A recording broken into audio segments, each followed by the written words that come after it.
માતા પિતા માટે ક્યારેક બાળકો રમતમાં મોટી મુસીબત સર્જી દેતા હોય છે, ત્યારે વડોદરા શહેરની સયાજી હોસ્પિટલમાં માતા પિતા માટે લાલબત્તી સમાન કિસ્સા પ્રકાશમાં આવ્યા હતા।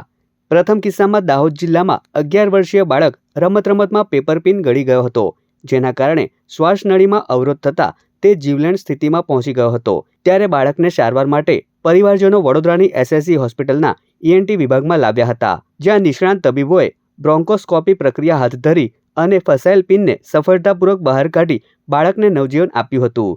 તો બીજી તરફ વધુ એક કિસ્સામાં વડોદરાના પાદરાના 3 વર્ષીય બાળકના ગળામાં સિક્કો ફસાઈ ગયો હતો, જેને પણ સયાજી હોસ્પિટલના ENT વિભાગના તબીબોએ સર્જરી કરી સિક્કાને સુરક્ષિત રીતે બહાર કાઢવામાં આવ્યો હતો। આ સાથે જ બાળકને નવજીવન બક્ષવામાં આવ્યું હતું। બંને ઓપરેશન એટલે આપણે કહીએ જે એન્ડોસ્કોપિક દૂરબીન નાખીને કરીએ એ રીતે કરવામાં આવ્યા હતા, એટલે કોઈ ચીરો કે કશું મૂકવામાં નહોતું આવ્યું। અને બંને ઓપરેશન માટે બાળકોને પૂરા બેભાન કરવા પડ્યા હતા, કારણ કે ગંભીર તો ખૂબ કહેવાય। જે પિન ગળી ગયેલું બાળક હતું એનું તો પિન જતી શ્વાસનળીમાં, જે આપણે કહીએ કે ફેફસામાં ફસાયેલી હતી અને પિન હતી, એટલે એનાથી ઈજા થઈ શકે।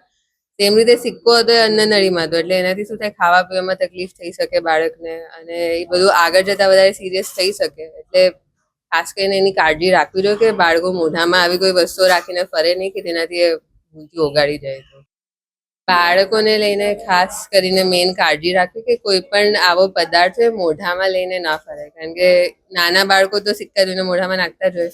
મોટા બાળકો ઘણી વાર કંઈક પોતાની ધૂનમાં પિન કે કંઈ મોઢામાં લઈને ફરતા હોય તો એવું થાય કે કંઈ રમતા કેમ ઘણી વાર ઓગાળી જાય છે, તો પછી આ ઘણું ગંભીર બની શકે।